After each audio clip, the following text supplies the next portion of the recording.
A lot of changes happen during the second half of life.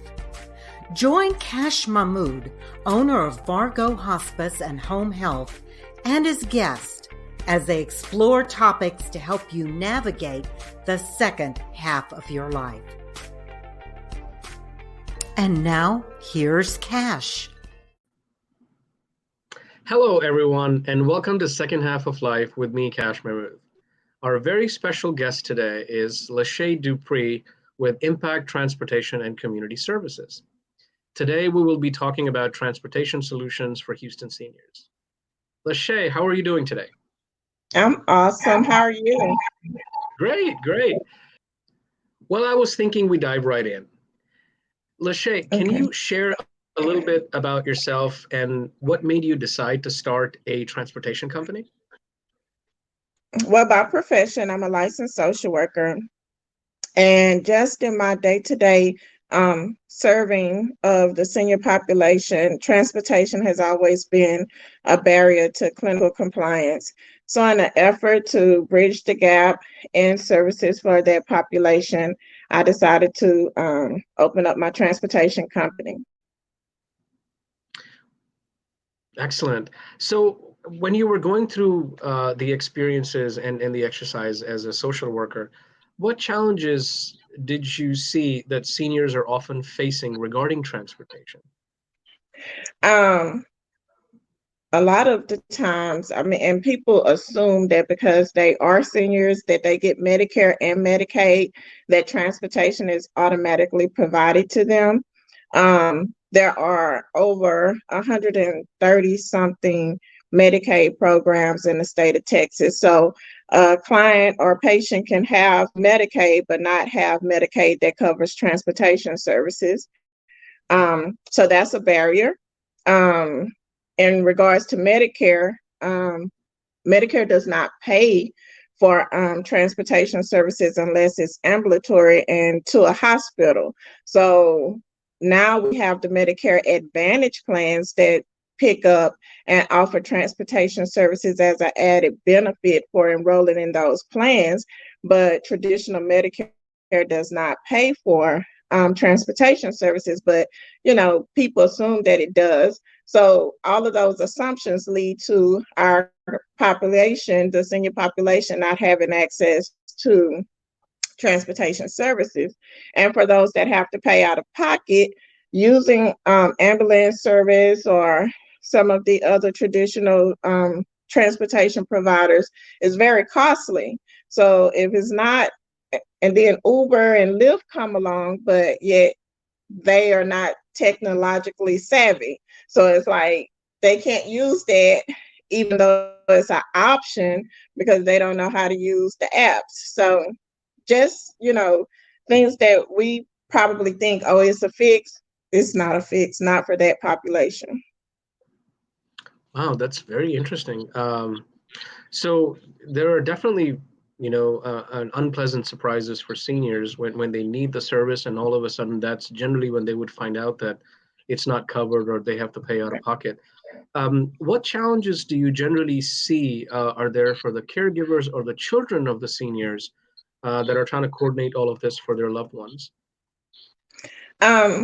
I think the biggest challenge is that they're still living their life. They are usually professionals. They are still usually individuals who have to work day to day. So trying to maintain their professional careers, and even if it's not professional, trying to work and provide for their family and their children, in addition to taking care of their elderly parents, is a huge challenge because, again, even though they parents may live independently, they may not be able to navigate the healthcare system in order to set up things for themselves. So they are highly dependent on the children for doing so. So I think that's the biggest hurdle. The other hurdle is actually knowing who to trust, because just like you wouldn't want to leave your children with just anyone, you don't want to trust your parents with just anyone. So again, having the time to investigate and make sure that the person that you are hiring or paying to take care of your mom or dad is someone that you can trust. All of that is very time consuming, and you still have to live and be responsible for your daily activities as far as working as a professional and taking care of your children. So those are huge barriers that, again, makes it difficult for our senior population to maintain their clinical compliance. Wow. No, that's, and I can see how that can be extremely challenging, and in several cases very frustrating, I would assume. Um, Exactly. LaShay, in hospice, we tend to have a lot of myths that we generally overcome when we're talking to families. Um, are there any myths like that in the transportation services? And if so, what are the biggest myths that you tend to see having to overcome with families or caregivers? I think the biggest myth with transportation is, as I stated before, that it's covered by the insurance. If they're elderly, they have access to insurance or access to transportation, which is not necessarily true. On our services, we service a variety of individuals, but my service is private pay only, which means that these individuals are paying out of pocket, out of their monthly checks to get transportation to their cancer treatments, to dialysis. And I usually try to link them as a social worker to any community resources that I know of, before I take them on as a private pay client, because I do know that most individuals have limited income. Um, so it's a huge myth that it's affordable. It's a huge myth that if they're elderly and they have Medicare, Medicaid, they have transportation.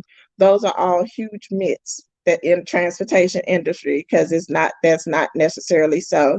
And then even with Medicaid transportation, and like in Harris County, Metrolift transportation, those services are available, but usually clients are waiting, especially for Metrolift, like 2 hours, to get picked up. And you can only imagine someone who's sat in a chair 4 hours for dialysis and getting off the chair and having to wait another hour or two to be picked up. So it's just a lot. And hopefully at some point we can overcome some of these barriers, because I mean, it's a service. Dialysis is not going anywhere.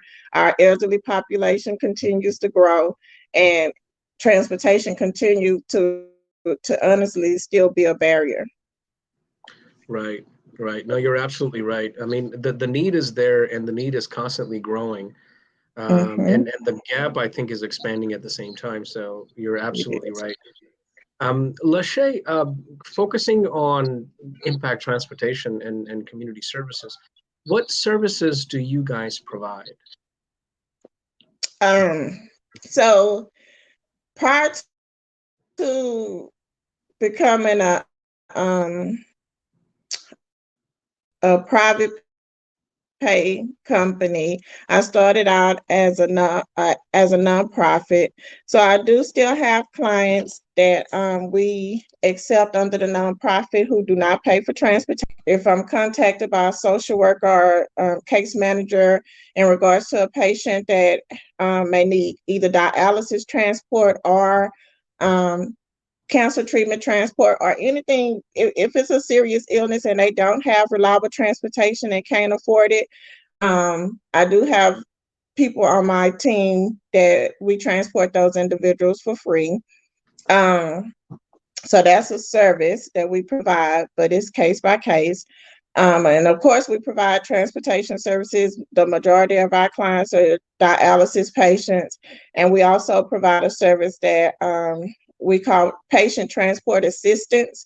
And that's usually targeted for individuals who are having an outpatient procedure, and need someone to sit with them. We provide transport assistance to sit with them during their procedures, because usually, or sometimes, I'm going to say sometimes, the doctors won't perform the procedure without a person being there. And again, it goes back to, they may have children, but the children are working and can't take off to sit with them during their surgery. But we have transport assistants who will go to the appointment with them, sit with them, be there for them when they're done, and make sure they get home safely. And then the last thing that I offer is my social work services to our clients. So like I said, I usually do an assessment to determine if there's any resources available to them before I allow them to sign up for private pay. And then it's their decision if I can find a resource, if they want to use that resource or not, or continue to get services through us. So. Wow, LaShay, you're doing a lot more than just transportation services. You're really serving the community. So, thank you. I commend you for that. Thank you. Are there, what are some other resources that you would recommend for transportation services? They have a very, what I would consider, underutilized program through the state of Texas. It's called the Texas, I just forgot it. I refer people to it all the time. The Medicaid waiver program. That program through the state of Texas offer transportation services. It's a Medicaid benefit. The income limit is like $23.82 per month. So a lot of times when I talk to families, they'll say, "Oh, she don't qualify for Medicaid." They say she's over the income limit. I ask what the income is. It's like $1,200, but that benefit is Star Plus Waiver Medicaid. That's a huge underutilized program. So I would definitely tell anyone who income is under that to apply for that program. There's a wait list for it, but it's worth the wait. If you get that program, a lot of expenses are paid for through that program. But like in Harris County, as I mentioned before, for those individuals who can qualify for MetroLift, they have MetroLift. They have each county have a transportation program. The problem is, like I said previously, is that they usually don't transport outside of their county. So Brazoria County has actions. They provide transportation in Brazoria County, but if you have an appointment outside, they don't provide transportation outside. So. And this is really where your experience in social work comes in, because a lot of these, I mean, it's a maze, and the benefits are out there. It's all trying to knowing who to talk to, and like you said, a trusted advisor that can really guide them to do what's best and how they can benefit. Exactly. LaShay, how do our viewers get in touch with you? I'm available. We have a website. It's impaqservices.org, and I'll spell it IMPAQ services.org. I can be reached. Our business line is 888-876-7778. And my email is ldupree@impaqservices.org. And we're on Facebook, LinkedIn, all of the social media platforms. We advertise on there. So just look us up. Well, I've really enjoyed having you on the show, LaShay. It's actually been extremely informative. You shared a lot of information that I feel truly that we can share with some of our patients and some of our caregivers as well, because they need your services too, especially with your background and the kind of additional guidance that you can provide. Thank you so much for being on the show today, and I look forward to having a few more episodes with you. Thank you for having me.